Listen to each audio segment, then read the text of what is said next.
नमस्कार दर्शक बंधु अब एक भयर एपिसोड आपण मानक स्वागत।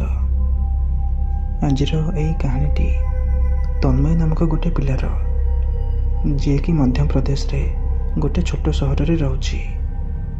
से सेठी ता बापा माँ सेठी रहउछि।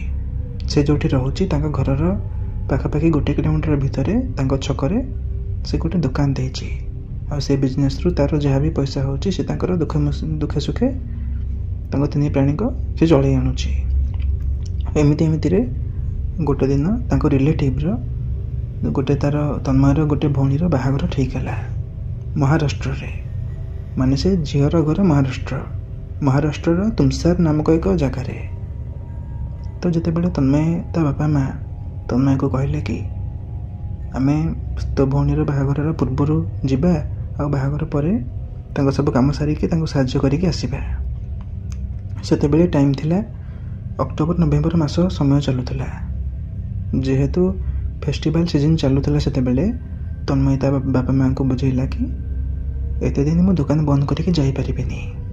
जदि एते दिन मोर दुकान बंद हबो ताले मोर बिजनेस रे बहुत लॉस हबो, मोर बहुत हानि हबो, पैसा रोजगार रे मोर बहुत हानि हबो। यापर से बापा माँ को बुझेला कि तुम्हें बाहागर पूर्वर 5 दिन पूर्वर चली जाओ आ बाहागर परे तांको रहीकि सेठी साहाय्य करिकी 5 दिन परे फेरिबो, 5-6 दिन परे फेरिबो। तो एमिति 10-11 दिन रो ट्रिप गोटे मारि नियो। तो एमिति से बापा माँ को बुझेई निज घरे रहिला। जेतेबेले बाहागर टाइम आसिला तो तांको प्लान मुताबक तांको तन्मयर बापा माँ ता भौणीर बाहागर 5 दिन पूर्वर सेठिकी चली गले। तन्मय तांको यह कहितिला कि मु बाहागर दिन सकाळु सकाळु जाई पहुँचीबी, बाहागर सरीबी, तापरे राति मुठिकी फेरी आसीबी। अतिरति 1 दिन कि 1.5 दिन मु दुकान बंद करिबी। अधिक मु दुकान बंद करि पारिबिनी काहेकि जेहेतु फेस्टिवल सीजन चलुछि, आगु को फेस्टिमास आसुछि, नया वर्ष आसुछि, तो मु दुकान एते दिन बंद करि पारिबिनी। तदा बापा माँ मध्य तन्मयर कथारे राजी होई बाहागर 5 दिन पूर्वर से 2 जण चलीगले, तुमसार चलीगले, जोठिकी झीर घर थिला।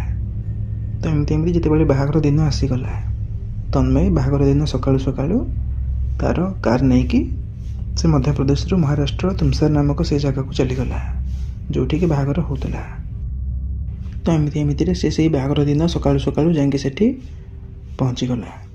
तांको घर मध्य प्रदेश ठारू महाराष्ट्र तुमसार नामक से जो जगह को जावाई ताकू पाखापाखि 1.5 घंटार समय लगुला।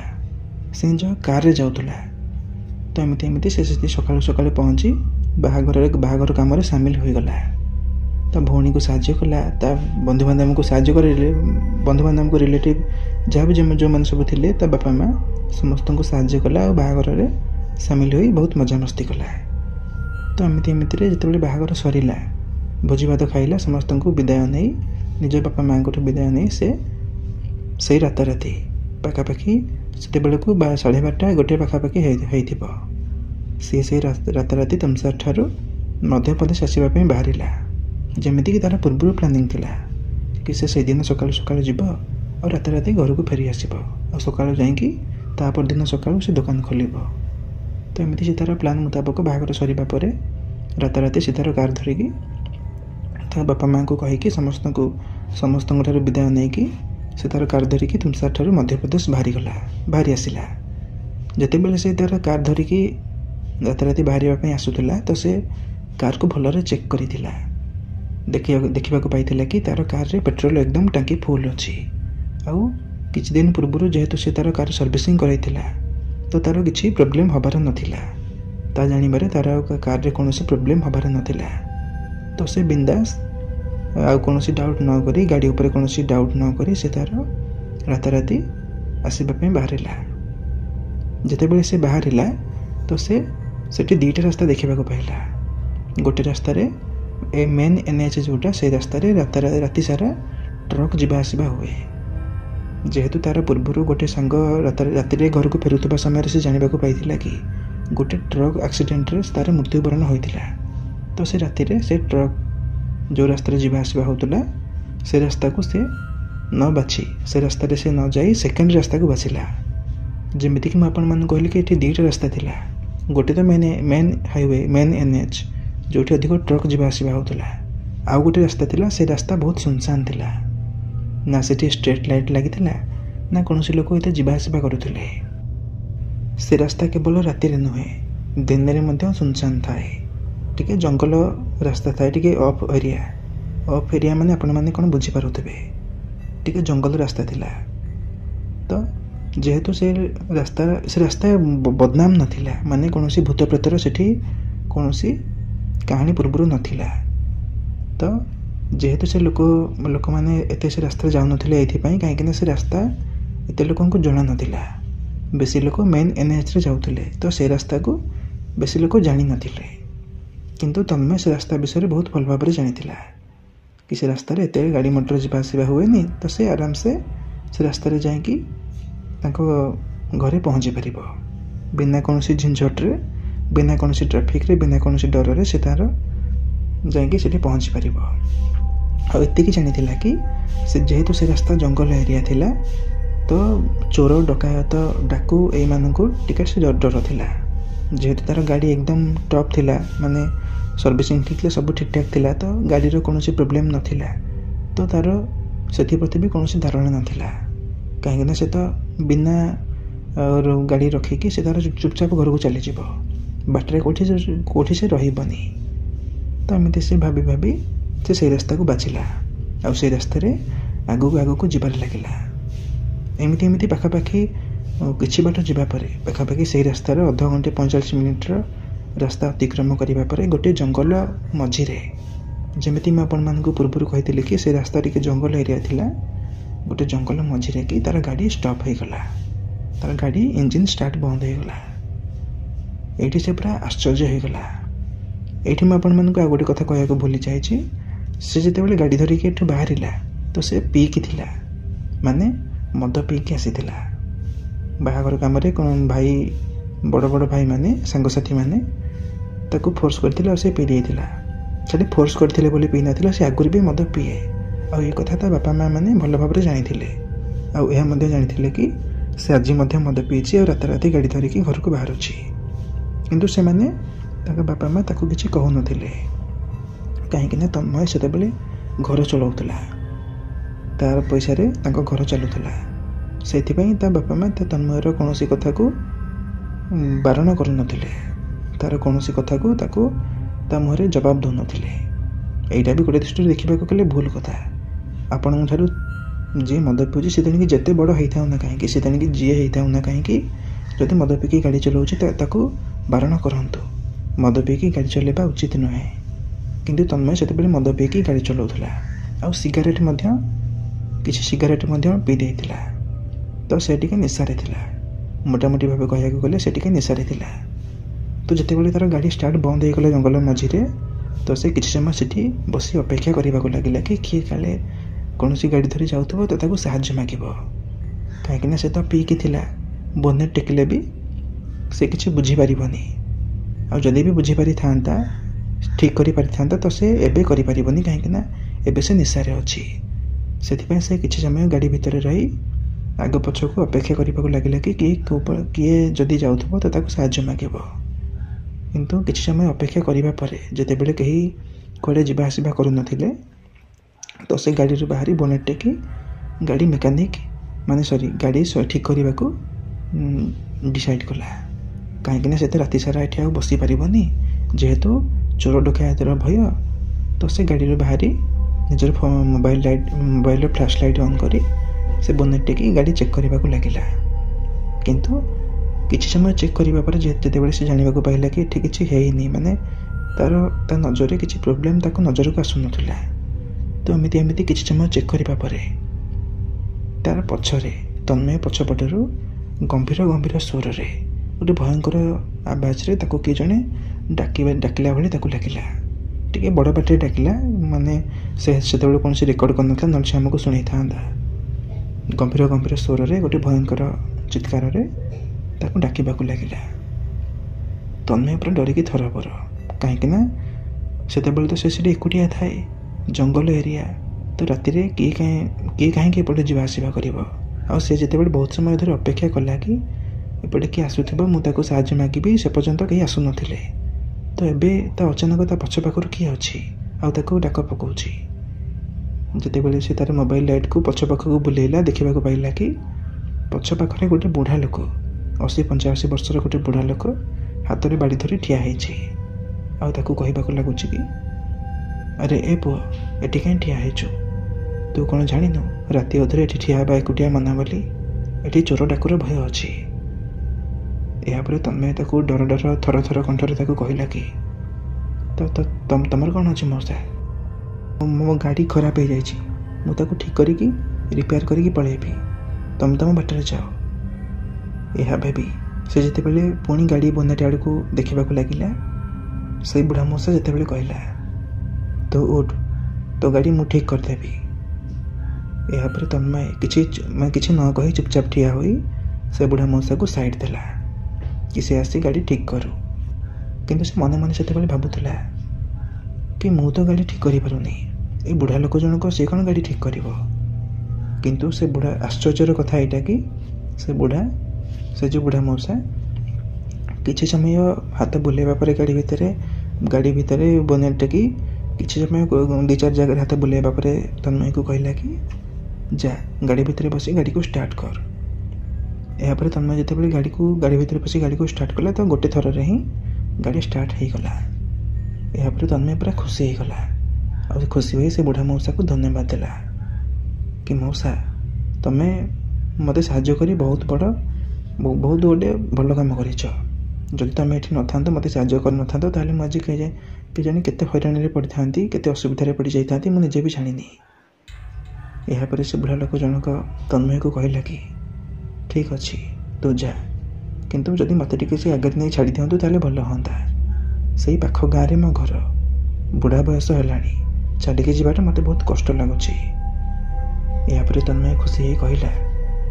अरे अरे मौसा यहाँ कौन गोटे पचार कथा आस आस भितर बस तमें नथिले गाड़ी ठीक ही पारि न था और तुम जब ठीक कर देच मु कौन तुमको नहीं से आगे छाड़ी दे पारे यहाँ कौन पचारुच जे आस आस भितर बस यापर से तार गाड़ी डोर खोलदेला और से बुढ़ा मौसा आसी भितर बसीगला भितर माने को ड्राइवर सीट्रे बसीगला माने ड्राइवर पाखरे जो सीट थाए से सीट्रे आसी बसीगला यापर से दुई जन आगो को जीवार लगिले तन्मय मने मने भावुला कि मु जहाँ को डरुली जहाँ को चोर डकायत बोली भावुली ये तो बहुत भल लोक बहुत ये बुढ़ा लोकटी बहुत भल लोक मत साहाय्य कला एमती भाभी भाभी से आगू आगू जीवार लगी तो सेतेबेले ठंडार दिन थिला तन्मय को से बुढ़ा मौसा बसबार किसी समय पर किसी बाट आगू जावा गोटे गोटे पॉइंट रे ताको बहुत जोरे ठंडा लगे शीत लगे लगिला यहाँ एमती भी होता है कि जिते बाहर बोनेट टेकी गाड़ी को ठीक करूला से ठंडा कारण जिते से भितर बसिक गाड़ी चलाऊला से कारण बहुत ठंडा लगू थाई पारे किंतु जिते आगू से आगू जीवार लगिला तो ठंडा मैंने बहुत जोरे थरवा लगिला हाड़ भंगा शीत होगा लगिला गोड़ हाथ पूरा किली मारी नौला गोड़ हाथ पूरा थरवा लगुला तो एमती शीत सुसु लगिला गोटे पॉइंट रे से सुसु लगिला आ से गाड़ी को साइड करी सुसु करने भाविला कहीं जेहेतु ठंडा दिन बहुत शीत लगुला आ से पूर्व मद भी पी देता मद सहित पानी मिसेक पी देता तो ठंडा कारण सुसु लगिला तो से गाड़ी को गोटे साइड रे लगेला आ गोटे सिगारेट लगेला गोटे सिगारेट ता बॉक्स रो बाहर कर गोटे सिगारेट पार्टी देके लाइटर रे सिगारेट को जलैला तन्मय को एमती सिगारेट जलाउथबार देखी से बुढ़ा लोक जनक कहीं जानी बहुत डरीगला और डरिकी थर थर होगी से गाड़ी ओह्लैकी बाहर ठिया गला तन्मय तार एमती व्यवहार देखी टी आश्चर्यचकित है कि बुढ़ा मौसा एमती कौन है मत कौन से भूत भाविला ना कौन ना मो मुह एवं गोटे भयंकर देखा जाउछि तो एमती भाभी सी गाड़ी ओह्लैकी से बुढ़ा मौसा को पचारा अरे मौसा तुम्हें कौन मो भीतर भूत को देखिल ना कौन एमती डरिकी गाड़ी सागे सागे ओह्लैई गल जे यापर से बुढ़ा मौसा तक उत्तर दे कहला नाई हेले तू ये कौन करुचु तन्मय ताको कहला कि ये कौन माने एटा सिगारेट ଯେମିତି ବିଡ଼ି ସେମିତି ଏଇଟା ଗୋଟେ ସିଗାରେଟ୍। ଏହାପରେ ସେ ବୁଢ଼ା କହିଲା, ହଁ ହେଲେ ଆକୁ ଫୋପାଡ଼ି ତାକୁ ଜଳାନା, ଫୋପାଡ଼ି ତାକୁ। ତନ୍ମୟ ତାକୁ ଦେଖିକି ଏମିତି ଭାବିଲା, ତାକୁ କହିଲାନି, ମନେ ମନେ ଭାବିଲା କି ଏଇଟା କ'ଣ ଅଲଗା କେଉଁ ଗ୍ରହରୁ ପଳେଇ ଆସିଛି ନା କ'ଣ? ସିଗାରେଟ୍ରେ ଯେଉଁ ମୁଁ ଜଳାଉଛି ସେମିତି କାହିଁ ହେଉଛି? ଏହାପରେ ତାକୁ କହିଲା, ତମେ ଏଇଠି ଠିଆ ହେଇଥାଅ, ମୁଁ ଟିକେ ସେ ଗଛ ତଳୁ ଶୁଶୁ କରିକି ଆସୁଛି। ସେ ସେଇ ସିଗାରେଟ୍କୁ ନ ଫୋପାଡ଼ି ସେ ଗୋଟେ ଗଛ ତଳକୁ ଚାଲିଗଲା ଶୁଶୁ କରିବା ପାଇଁ। ଶୁଶୁ କରି ଯେତେବେଳେ ସେ ଫେରିବା ସମୟରେ ମଧ୍ୟ ସେ ଦେଖିଲା କି ସେ ବୁଢ଼ା ମଉସା ତାକୁ ସେଇ କାର୍ ବାହାରେ ଠିଆ ହେଇ ତାକୁ ଏକଲୟରେ ଚାହିଁ ରହିଛି। ଆଉ ଡର ନଜର ଚେହେରାରେ ତାକୁ ଏକଲୟରେ ଚାହିଁ ରହିଛି। ତ ଏମିତି ଯେତେବେଳେ ତନ୍ମୟ ତା ପାଖକୁ ଆସିଲା ଆଉ ତାକୁ କହିଲା କି ହଉ ମଉସା ଗାଡ଼ିରେ ବସ, ଏବେ ଯିବା। ଯେତେବେଳେ ସେ ଗାଡ଼ି ଭିତରେ ବସି ଗାଡ଼ିକୁ ଷ୍ଟାର୍ଟ କଲା, ଏବେ ପର୍ଯ୍ୟନ୍ତ ବି ସେ ବୁଢ଼ା ମଉସା ବାହାରେ ଠିଆ ହେଇଥିଲା। ତ ଯେତେବେଳେ ତନ୍ମୟ ପ୍ରଥମେ ଗାଡ଼ିରେ ବସି ଗାଡ଼ିକୁ ଷ୍ଟାର୍ଟ କଲା, ତ ପୂର୍ବ ଭଳି ଏବେ ବି ଗାଡ଼ି ଷ୍ଟାର୍ଟ ହେଲା ନାହିଁ।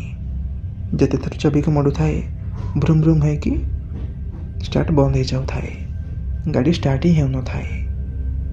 ଏହାପରେ ତନ୍ମୟ ଭାବିଲା, ଏ ବୁଢ଼ା ମଉସା କୌଣସି ଯାଦୁ ଟଣା ଜାଣିଛି ନା କ'ଣ? ଇଏ ଯେତେବେଳେ ଗାଡ଼ିରେ ବସୁଛି ଗାଡ଼ି ଷ୍ଟାର୍ଟ ହେଉଛି, କିନ୍ତୁ ଇଏ ଯେତେବେଳେ ଓହ୍ଲେଇ ଯାଉଛି ଗାଡ଼ି ଷ୍ଟାର୍ଟ ବନ୍ଦ ହେଇଯାଉଛି। ଏମିତି ବି ମନେ ମନେ ଭାବିଲା କି ଆଉ ଗୋଟେ ଦୃଷ୍ଟିରୁ ଏ ବୁଢ଼ା ମଉସା ସତରେ ମଣିଷ ନା କୌଣସି ଭୂତ। ତ ଏମିତି ଭାବି ସେ ବୁଢ଼ାକୁ କହିଲା କି ମଉସା ତମେ ଆସି ଭିତରେ ବସ, ବାହାରେ କାହିଁ ଠିଆ ହେଇଛ? ଗାଡ଼ି ଷ୍ଟାର୍ଟ ହେଉନି, ପୂର୍ବଥର ଭଳି ଏବେ ବି ଗାଡ଼ି ଷ୍ଟାର୍ଟ ବନ୍ଦ ହେଇଗଲା। କିନ୍ତୁ ସେ ବୁଢ଼ା ମଉସା ତନ୍ମୟକୁ ଏବେ କିଛି ନ କହି ତାକୁ ଗୋଟେ ଲୟରେ ଚାହିଁ ରହିଛି, କାହିଁକିନା ଏବେ ବି ତନ୍ମୟ ପାଟିରୁ ସେ ସିଗାରେଟ୍ ସରିନଥାଏ, ସେ ସେମିତି ଅଧା ଖଣ୍ଡିଆ ହୋଇ ଜଳୁଥାଏ। ତନ୍ମୟ ଏବେ ତାକୁ କିଛି ନ କହି, ସେ କିଛି ଉତ୍ତର ନ ଦେଉଥିବାରୁ ତାକୁ ଆଉ କିଛି ନ କହି ସିଏ ଏବେ ବାହାରକୁ ଯାଇ ସେଇ ତାର ମୋବାଇଲ୍ ଫ୍ଲାସ୍ ଲାଇଟ୍ ଅନ୍ କରି ଗାଡ଼ିର ବୋନେଟ୍ ଟେକି ଗାଡ଼ି ଚେକ୍ କରିବାରେ ଲାଗିଲା। ଆଉ ତେର୍ଛା ନଜରରେ ସେ ସେଇ ବୁଢ଼ା ମଉସାକୁ ବି ଦେଖୁଥାଏ। ଆଉ ଏହା ମନେ ମନେ ଭାବୁଥାଏ କି ତାର ଛୋଟବେଳରେ ତାର ଜେଜେମା ତାକୁ ଗୋଟେ କାହାଣୀ ଶୁଣାଇଥିଲେ, ତାର ସେଇ କାହାଣୀ ତାର ବି ମନେ ପଡ଼ିଗଲା।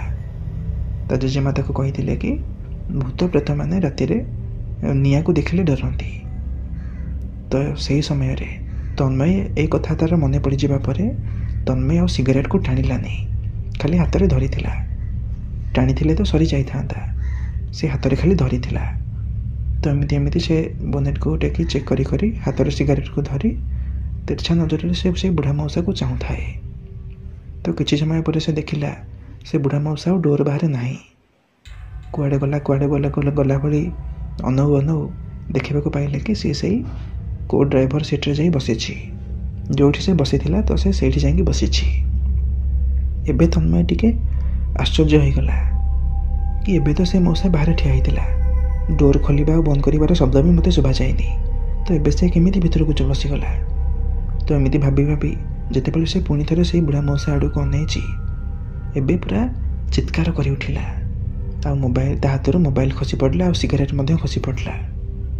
କାହିଁକିନା ସେ ଏହା ଦେଖିବାକୁ ପାଇଲା କି ସେ ବୁଢ଼ା ମଉସାର ମୁଣ୍ଡ ଦୁଇ ଫାଳ ହେଇଯାଇଛି, ମାନେ ଯେମିତି ବାଁ ପଟକୁ ଫାଳେ ଓହଳିଛି ଆଉ ଡାହାଣ ପଟକୁ ଫାଳେ ଓହଳିଛି। ତା ମୁଣ୍ଡ ପୁରା ମଝିରୁ ଦୁଇ ଫାଳେ ହେଇଯାଇଛି। ଏହା ଦେଖି ସେ ପୁରା ଚିତ୍କାର କରି ସିଧା ଦୌଡ଼ିବାକୁ ଲାଗିଲା। ଜୀବନ ବିକଳରେ ଏକମୁହାଁ ହେଇକି ସିଧା ଦୌଡ଼ିବାକୁ ଲାଗିଲା। କାହିଁକିନା ସେ ଏଇଠି ବାମକୁ କି ଡାହାଣକୁ ଯାଇପାରିନଥାନ୍ତା, କାହିଁକିନା ତାର ଡାହାଣ ପଟ ରାସ୍ତା ସାଇଡ଼୍ରେ ଗୋଟେ ଖାଲ ଥିଲା, ଘାଟି ଥିଲା, ଆଉ ବାଁ ପଟ ସାଇଡ଼୍ରେ ବଡ଼ ବଡ଼ ଗଛ ସବୁ ଥିଲା, ଭୟଙ୍କର ଜଙ୍ଗଲ ଥିଲା। ତ ସେ ଜଙ୍ଗଲ ଭିତରକୁ ସେ ନ ପଶି ସେ ସିଧା ରାସ୍ତାରେ ଦୌଡ଼ିବାକୁ ଲାଗିଲା। ଜୀବନ ବିକଳରେ ସେ ସେଇ ସିଧା ରାସ୍ତାରେ ଦୌଡ଼ିବାକୁ ଲାଗିଲା। ତ ଏମିତି ଦୌଡ଼ି ସେ ପଛକୁ ବୁଲି ଦୌଡ଼ୁଥାଏ। ସେ ଦେଖିବାକୁ ପାଇଲା କି ଏବେ ତାର ଗାଡ଼ି ଷ୍ଟାର୍ଟ ହେଲା, ଆଉ ତାର ଗାଡ଼ି ଏବେ ତାର ପଛେ ଆସିବାକୁ ଲାଗିଲା। ତନ୍ମୟ ଏହା ଭାବିଲା କି ସେ ବୁଢ଼ା ମଉସା ଏବେ ଗାଡ଼ିରେ ମୋତେ ଧକ୍କା କରିକି ମାରିବାକୁ ଚାହୁଁଛି, ସେଇଥିପାଇଁ ସେ ଗାଡ଼ି ଷ୍ଟାର୍ଟ କରିକି ମୋ ଆଡ଼କୁ ଆଣୁଛି। ତ ଏମିତି ଭାବି ସେ ବହୁତ ସ୍ପିଡ଼ରେ ଦୌଡ଼ିବାକୁ ଲାଗିଲା। ଦୌଡ଼ି ସେ କିଛି ବାଟ ଆଗକୁ ଯିବା ପରେ ସେ ଦେଖିବାକୁ ପାଇଲା କି ଗୋଟେ ଦୋକାନ ଅଛି। ଏବେ ସେ ଦୋକାନ ବନ୍ଦ ଅଛି, ଯେହେତୁ ରାତି ଅଧ ହେଲାଣି, ଏବେ ସେ ଦୋକାନ ବନ୍ଦ ଅଛି। କିନ୍ତୁ ଯେହେତୁ ସେ ଦୋକାନକୁ ଦେଖିଲା, ସେ ମନେ ମନେ ଭାବିଲା କି ସେ ଯାଇକି ସେ ଦୋକାନ ପଛପଟେ ଲୁଚିଯିବ। ଏମିତି ଭାବି ଯେତେବେଳେ ସେ ରୋଡ଼ ସାଇଡ଼ରୁ ଖସିକି ସେ ଦୋକାନ ଆଡ଼େ ଯାଉଥିଲା ତ ଗୋଟେ ପଥରରେ ତାର ଗୋଡ଼ ବାଜି ସେ ଝୁଣ୍ଟି ପଡ଼ିଲା ଆଉ ସେଠି କଚାଡ଼ି ହୋଇ ପଡ଼ିଗଲା। ତ ଯେତେବେଳେ ସେ ପଡ଼ିଗଲା, ଯେତେବେଳେ ସେ ବୁଲିକି ପଡ଼ିଯାଇକି ବୁଲିକି ଯେତେବେଳେ ଦେଖିଲା କି ଗାଡ଼ି କେଉଁଠି ହେଲାଣି ବୋଲି, ସେ ବୁଢ଼ା ମଉସା ତ ଗାଡ଼ି ନେଇକି ଆସୁଛି, କେଉଁଠି ହେଲାଣି ବୋଲି ସେ ଅନେଇଲା ବେଳକୁ ଗାଡ଼ି ସିଧା ଆସିକି ତାର 2 ଗୋଡ଼ ଉପରେ ଚଢ଼ିଗଲା। ଚଢ଼ି ଯାଇକି ସେ ସିଧା ଯାଇକି ସେ ଦୋକାନରେ ମାଡ଼ ହୋଇଗଲା, ଆକ୍ସିଡେଣ୍ଟ ହୋଇଗଲା। ଆଉ ଦୋକାନ ଖଣ୍ଡେ ଭାଙ୍ଗିଗଲା ଆଉ ଗାଡ଼ିର ବହୁତ ଡ୍ୟାମେଜ୍ ହେଇଗଲା, ଚୁନା ଚୁନା ହେଇଗଲା। ଏହାପରେ ତନ୍ମୟ ପୁରା ଚିତ୍କାର କରିବାକୁ ଲାଗିଲା, କାହିଁକିନା ଗାଡ଼ି ତାର 2 ଗୋଡ଼ରେ ପୁରା ଚପେଇ ହେଇକି ଯାଇଥିଲା। ଭାଗ୍ୟବଶତଃ ସେଇ ଦୋକାନ ମାଲିକ ସେତେବେଳେ ସେ ଦୋକାନ ଭିତରେ ଶୋଇଥିଲା। ଯେତେବେଳେ ତାର ଦୋକାନରେ ଗୋଟେ ଗାଡ଼ି ଆସିକି ମାଡ଼ ହେଲା ଆଉ ତାର ଦୋକାନ ଖଣ୍ଡେ ଭାଙ୍ଗିଗଲା, ତ ସେ ଦୋକାନ ବାହାରକୁ ଆସିଲା ଆଉ ଏହା ଦେଖିବାକୁ ପାଇଲା କି ତନ୍ମୟ ମାନେ ତଳେ ପଡ଼ିକି ଚିତ୍କାର କରୁଛି ଆଉ ତା ଗୋଡ଼ରୁ ବହୁତ ବ୍ଲିଡ଼ିଂ ହେଉଛି, ବହୁତ ରକ୍ତ ବାହାରୁଛି। ସେ ଦୋକାନ ମାଲିକ ଜଣକ ବହୁତ ଭଲ ଲୋକ ଥିଲା। ସେ ସେଇଠି ଆମ୍ବୁଲାନ୍ସକୁ ଫୋନ୍ କରିକି ଆମ୍ବୁଲାନ୍ସରେ ତନ୍ମୟକୁ ରଖିକି ତନ୍ମୟ ସହିତ ସେ ହସ୍ପିଟାଲ ଆସିବାକୁ ଲାଗିଲା। ତନ୍ମୟ ବହୁତ ନିଶାରେ ତ ପୂର୍ବରୁ ଥିଲା ଆଉ ଏବେ କଷ୍ଟକୁ ସହିକି ଡର କଣ୍ଠରେ ସେଇ ଦୋକାନ ମାଲିକକୁ କହିଲା। ଦୋକାନ ମାଲିକ ତ ତାକୁ କହି ଚାଲିଥିଲା କି ତମେ ଏମିତି କେମିତି ଗାଡ଼ି ଚଲାଉଥିଲ ଆଉ ତମେ ତଳେ ପଡ଼ିଯାଉଲ, ତମ ଗୋଡ଼ ଉପରେ କେମିତି ଗାଡ଼ି ଚଢ଼ିଲା। ଏହାପରେ ତନ୍ମୟ ତାକୁ କହୁଥିଲା କି ସେ ଗାଡ଼ିରେ ତମେ ସେଇ ବୁଢ଼ା ଲୋକକୁ ଦେଖିଛ ଯାହାର ମୁଣ୍ଡ ମଝିରୁ 2 ଫାଳ ହେଇଯାଇଛି। ଦୋକାନ ମାଲିକ ତନ୍ମୟର କଥା ଶୁଣି ପ୍ରଥମେ ଆଶ୍ଚର୍ଯ୍ୟ ହୋଇଗଲା ଆଉ ତାକୁ କହିଲା କି ଗାଡ଼ି ଭିତରେ ତ ସେମିତି କେହି ବି ନଥିଲେ, ମୁଁ ଭଲ ଭାବରେ ଚେକ୍ କରିଛି, ସେଠି ତ ତମେ କେବଳ ଏକୁଟିଆ ଥିଲ ଆଉ ତମେ ତଳେ ପଡ଼ିକି ଚିତ୍କାର କରୁଥିଲ ଆଉ ତମ ଗୋଡ଼ରୁ ବହୁତ ବ୍ଲିଡ଼ିଂ ହେଉଥିଲା। ତନ୍ମୟ ଆଉ ଥରେ କହିଲା କି ନାଇଁ, ମୁଁ ସେଇ ବୁଢ଼ା ଲୋକ କଥା କହୁଛି ଯିଏକି କୋ ଡ୍ରାଇଭର ସିଟ୍ରେ ବସିଥିଲା ଆଉ ତାର ମୁଣ୍ଡ ମଝିରୁ 2 ଫାଳ ହେଇଯାଇଥିଲା, ସିଏ ଗାଡ଼ି ଆଣିକି ମୋ ଗୋଡ଼ରେ ଚଢ଼େଇ ଦେଇଛି। ଏହାପରେ ସେଇଠୁ ହସ୍ପିଟାଲ ଯିବା ବାଟରେ ସେଇ ଆମ୍ବୁଲାନ୍ସ ଭିତରେ ତନ୍ମୟ ତାର କଷ୍ଟକୁ ସମ୍ଭାଳିକି ତା ସହିତ ସେ ଯାହା ବି ଘଟିଥିଲା ସେ ସେଇ ଦୋକାନୀକୁ କହିଲା, ସେ ଦୋକାନ ମାଲିକକୁ ସବୁ ଘଟଣା ତାକୁ କହିଲା। ଏହାପରେ ସେମାନେ ହସ୍ପିଟାଲରେ ପହଞ୍ଚିଲେ ଆଉ ଡାକ୍ତର ଚେକଅପ୍ କରେ। ତାର 2 ଗୋଡ଼ ଯେହେତୁ ଭାଙ୍ଗି ଯାଇଥିଲା, ଗାଡ଼ି ଚଢ଼ି ଯାଇଥିଲା, ତ ଡକ୍ଟର ତାର 2 ଗୋଡ଼କୁ କାଟିଦେଲେ। ଏବେ ତନ୍ମୟ ଅପାଇଜ ହୋଇଯାଇଛି, ତନ୍ମୟର ଏବେ 2 ଗୋଡ଼ କଟାଯାଇଛି। ତ ଏବେ ଏଇ ଘଟଣାକୁ ପାଖାପାଖି 2ରୁ 3 ବର୍ଷ ବିତିଗଲାଣି। ଏବେ ତନ୍ମୟ ତାର ବିନା ଗୋଡ଼ରେ ଜୀବନ ଜିଉଛି। ତେବେ ଏଇ ଘଟଣାଟି ଆଉ କେହି ନୁହେଁ, ନିଜେ ତନ୍ମୟ ଆମ ପାଖକୁ ଇନଷ୍ଟାଗ୍ରାମ ଜରିଆରେ ଏ କାହାଣୀ ଆମକୁ ସେୟାର କରିଥିଲେ। ତେବେ ଦର୍ଶକ ବନ୍ଧୁ, ଆଜିର ଏହି କାହାଣୀଟି ଆପଣମାନଙ୍କୁ କିପରି ଲାଗିଲା ଆପଣମାନେ କମେଣ୍ଟ ବକ୍ସରେ ନିଶ୍ଚୟ ଜଣାଇବେ। ଯଦି ଆପଣମାନଙ୍କ ପାଖରେ ବି ଏହିପରି କିଛି ରିଅଲ୍ ଲାଇଫ୍ ଇନସିଡେଣ୍ଟ ବା କିଛି ଭୂତିଆ ଘଟଣା ଥାଏ, ତେବେ ଆପଣ ଆମ ସହ ସେୟାର ମଧ୍ୟ କରିପାରିବେ। ଭିଡ଼ିଓ ଡିସ୍କ୍ରିପ୍ସନ୍ ବକ୍ସରେ ଇନଷ୍ଟାଗ୍ରାମର ଲିଙ୍କ୍ ଅଛି, ଆପଣ ସେ ଇନଷ୍ଟାଗ୍ରାମ ଜରିଆରେ ଆମ ପାଖକୁ ଭିଡ଼ିଓ ପଠାଇ ପାରିବେ। ତେବେ ଆଜି ପାଇଁ ବିଦାୟ ଦିଅନ୍ତୁ। ଭିଡ଼ିଓ ଭଲ ଲାଗିଥିଲେ ଭିଡ଼ିଓକୁ ଲାଇକ୍ କରନ୍ତୁ, ସେୟାର କରନ୍ତୁ ଆଉ ଏହିପରି ନୂଆ ନୂଆ କାହାଣୀ ଶୁଣିବା ପାଇଁ ଚାହୁଁଥିଲେ ଚ୍ୟାନେଲକୁ ସବସ୍କ୍ରାଇବ୍ କରିଦିଅନ୍ତୁ। ଧନ୍ୟବାଦ।